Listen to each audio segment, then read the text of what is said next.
Bom, o Mineirão é o palco do futebol não só regional, mas também nacional e mundial, né?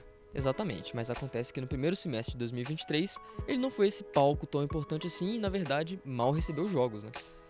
Bom, e nós temos 4 grandes responsáveis por esse grande imbróglio que tá a situação do Mineirão. Temos o Cruzeiro. Temos como rompida a nossa relação com a Minas Arena. O Atlético, a Minas Arena e o governo do estado. Os jogos de futebol, o fim social do Mineirão, ele deve ser cumprido. O Mineirão é um gigantesco estádio, um monumento nacional que atrai milhares de pessoas por ano. Além de ser, obviamente, um estádio muito bonito. Ele foi um dos estádios reformados para a Copa do Mundo de 2014, se tornando um estádio muito mais estruturado e preparado para receber todos os tipos de eventos. A partir de 2013, depois da reforma, ele passou a ser comandado pela Minas Arena em um contrato de concessão pública com o governo do estado de Minas Gerais. Além de jogos, você pode experienciar diversas coisas e no estádio qualquer dia da semana. E o Gigante da Pampulha, como ele é conhecido, é tão importante para toda essa região viva, que depende muito dele economicamente, socialmente e culturalmente. Logo depois das reformas do Mineirão, a Minas Arena quis sentar com os clubes para firmar um contrato para eles jogarem lá regularmente. Mas esse contrato, mesmo sendo acertado, ainda veio acompanhado de muitas ressalvas dos clubes que, por mais que jogaram lá pelos últimos 10 anos, ainda estavam com o pezinho atrás. E foi então que o Atlético anunciou que mandaria seus jogos agora na sua nova casa, a Arena MRV, que fica pronta no segundo semestre desse ano. Mas até lá, o Atlético ainda joga no Mineirão. Mesmo assim, o Mineirão, o Minas Arena, precisaram de arrumar algum jeito ali de encher seu calendário, de ganhar uma graninha, né? Porque é assim que funciona o mundo. Mas ao vez eles colocaram shows demais no calendário. Bom, o Cruzeiro já não estava muito feliz com sua relação contratual com a Minas Arena. E quando descobriu que ia perder parte dos seus jogos para shows e eventos não esportivos, a relação ficou complicada de vez. O Ronaldo, dono da SAF do Cruzeiro, falou que a relação com a Minas Arena estava rompida a partir daquele momento. Falar do Mineirão, a gente tentou durante o ano passado inteiro várias maneiras chegar a uma boa relação com o Mineirão. Minha vontade era de ter rompido com o Mineirão já no ano passado, quando nós entramos na gestão do novo Cruzeiro. Esse ano damos como rompida a nossa relação com a Minas Arena. E os clubes não são os únicos incomodados com a situação contratual do Mineirão.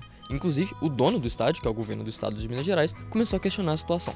Sim, a Assembleia Legislativa do Estado está querendo abrir uma CPI para investigar as possíveis irregularidades no contrato entre o Estado e a Minas Arena. Desde quando esse contrato foi firmado entre o Estado e Minas Arena, já existiram várias audiências públicas aqui para fazer o questionamento desse contrato. Das arenas que foram construídas ou reformadas para a Copa do Mundo, o Mineirão era a menos utilizada para sua finalidade, para sua função social, que era o futebol. Esse contrato ele é extremamente lesivo e danoso ao povo mineiro, ao erário.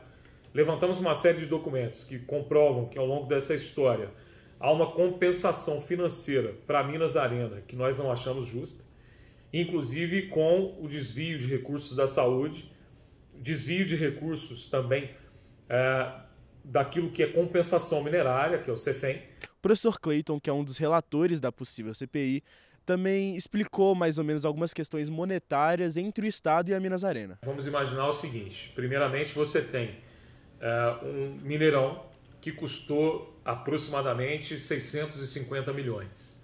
Nós levantamos o histórico para saber quanto que tinha sido colocado pela Minas Arena desse montante e chegamos ao número assustador de 19 milhões. Todo o restante de financiamento foi feito por dinheiro público, foi feito por recurso do BNDES. Por muitos, o contrato é considerado danoso também ao Estado. Em caso de rompimento contratual, a Minas Arena pede uma multa de mais de 900 milhões de reais. Porém, as irregularidades encontradas pelos relatores da CPI podem significar um cancelamento dessa multa.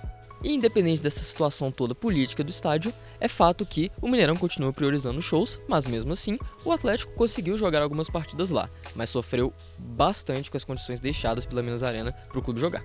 O Galo teve que jogar com esse palco esquisito aí na arquibancada na partida contra o Bilionários no dia 15 de março pela Libertadores. Esse palco foi montado para o show do One City 2.0, a gravação do DVD do Luan Santana, que aconteceu no dia 18 de março. Além disso, na final do Campeonato Mineiro, que rolou no dia 8 de abril, o goleiro Everson encontrou uma porca de parafuso no chão, decorrente da montagem do palco do Boteco do Gustavo Lima, que aconteceu no dia 1º de abril. E não para por aí, porque a Conmebol, a Confederação de Futebol da América Latina, barrou o Galo de jogar a partida contra o Alianza Lima, no dia 3 de maio, no Mineirão, por conta da situação deplorável do gramado, que foi causada pela montagem do palco do Festival Brasil Sertanejo. O clube ainda foi multado em $10 mil pela condição do gramado. No dia 28 de abril, o Cruzeiro e a Minas Arena chegaram a um acordo contratual que seria benéfico para as duas partes, marcando o retorno do Cruzeiro ao Gigante da Pampulha. Mas mesmo com esse acordo, o Cruzeiro chegou a jogar apenas 2 partidas no Mineirão.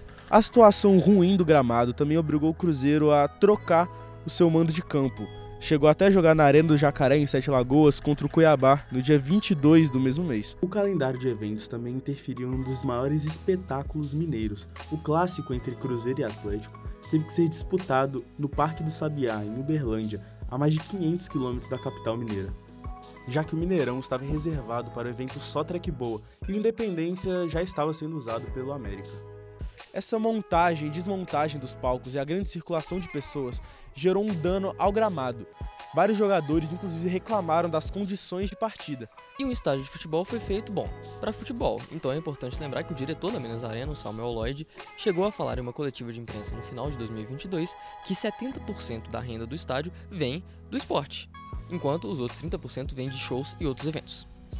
Sim, então, se o futebol é mais rentável, as pessoas querem o futebol, o Estado quer o futebol, teoricamente tudo resolvido, né? Mas não foi exatamente isso que os números mostraram pra gente. Exatamente. Nos primeiros 5 meses de funcionamento do estádio, em 2023, foram realizados mais de 31 eventos não esportivos no Mineirão, enquanto o futebol só figurou no estádio 12 vezes, um número quase 3 vezes menor que a média dos primeiros semestres nos anos anteriores.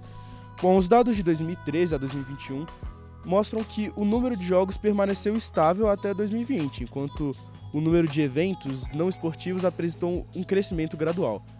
Em 2023, o futebol foi deixado totalmente de lado durante o primeiro semestre. E essa escolha se mostra maléfica para a Minas Arena, levando em conta que a média de público no estádio figurou entre as maiores do Brasil, inclusive sendo por algumas vezes a maior do país. Bom, e com esse primeiro semestre completamente atípico em relação a jogos do Mineirão, como que a comunidade local foi afetada por essa redução de número de jogos? Os moradores da região e pessoas que trabalham lá na região em dias de jogos, dias de evento, têm algumas coisas a dizer. O jogo é melhor de trabalhar do que show. O show você tem que ficar aqui, às vezes, 24 horas em pé, esperando para o pessoal do show passar para comprar alguma coisa. Show não, já tem as torcidas, já tem o pessoal, os clientes da gente já vêm, já sabem onde a gente estamos. A minha modesta opinião, não estou falando pelos outros, estou falando por mim. Estou acabando com o Mineirão com esse negócio de show no gramado. Estou acabando com a história do futebol mineiro. Atlético está sendo prejudicado, Cruzeiro está prejudicado, a gente que trabalha em torno do Mineirão está sendo prejudicado com isso. Então ele não foi feito para show, ele foi feito para esporte, futebol. Então, na minha modesta opinião, eu acho que os governantes, Minas Arena, os deputados, vereadores, que seja, a parte envolvida, olhar isso com carinho e deixar o Mineirão para a prática de esporte. Quer fazer show? Faz na esplanada, tem espaço suficiente, tem vários portões, várias entradas, várias saídas. Eles tem que parar e pensar que a memória do futebol mineiro está ficando degradada com isso. E além de pessoas que ganham seu sustento com a operação do estádio, pessoas que vão lá só para se divertir e acompanhar seu time do coração também reclamaram da situação. Eu acho que o estádio é só para jogo, não é para fazer show não, entendeu? Aí em cima do gramado, porque igual a minha família quer para ver, eu ia vir no jogo. Eu não vou lá em Berlândia, eu não vou, mas se fosse que eu tava no jogo. Sempre eu venho. Sempre? Desde quando, mais ou menos? Desde 88, eu vim no BH. Essa falta de futebol é uma coisa que afeta a cultura do estado de Minas Gerais e também a cultura brasileira, com inclusive pessoas que vêm de outros estados para aproveitar jogos no Mineirão, que é um marco tão importante do nosso país. O Gilvan, que veio de Curitiba, deu a sorte de conseguir assistir um jogo do Atlético no último domingo. Bacana. E hoje eu invoquei, falei, vou lá ver o jogo do Galo. Domingo eu vou estar no Mineirão.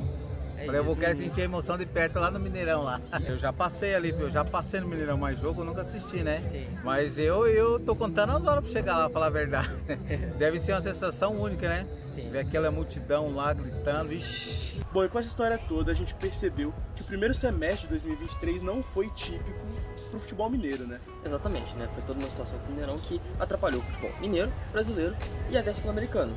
Principalmente também a economia da região, a movimentação financeira da Pampulha e também, consequentemente, de Belo Horizonte. O que nos resta agora é esperar uma resolução para a situação e aproveitar o que a gente tem no Mineirão, né? É isso mesmo.